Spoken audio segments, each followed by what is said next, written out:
Once the reredos was completed by St. Bernard's school children, church leaders decided to accentuate the sanctuary with a great symbol of the salvific offering of Jesus Christ, Lord and Redeemer, the Crucifix.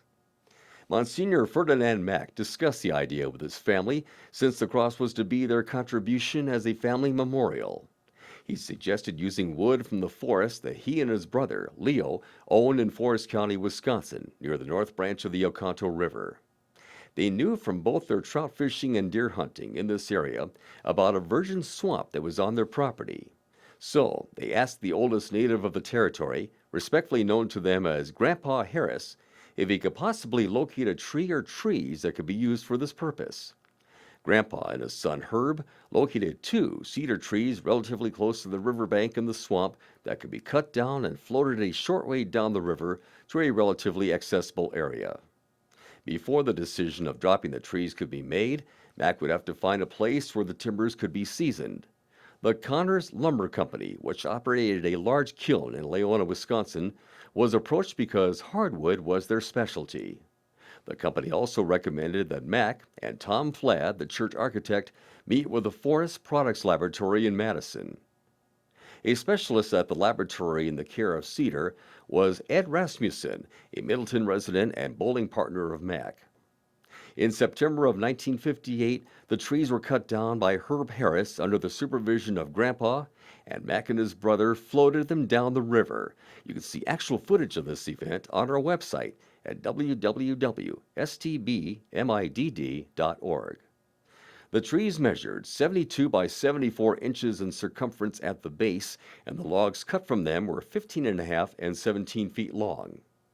The timbers were sawed at a portable mill owned by the O'Connor family close to Wabeno.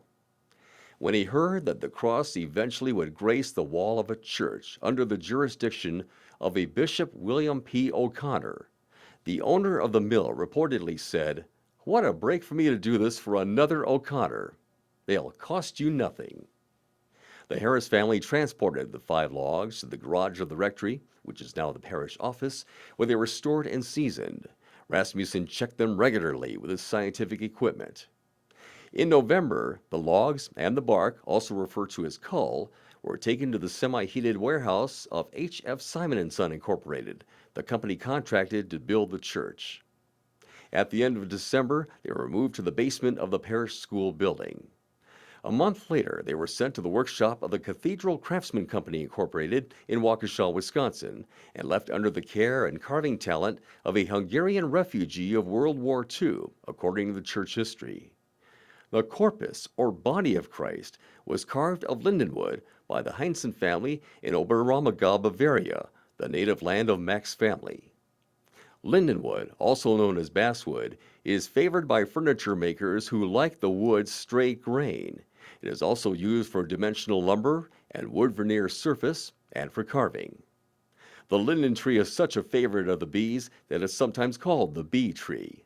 Bees produce a highly prized water-white colored honey from the linden tree nectar.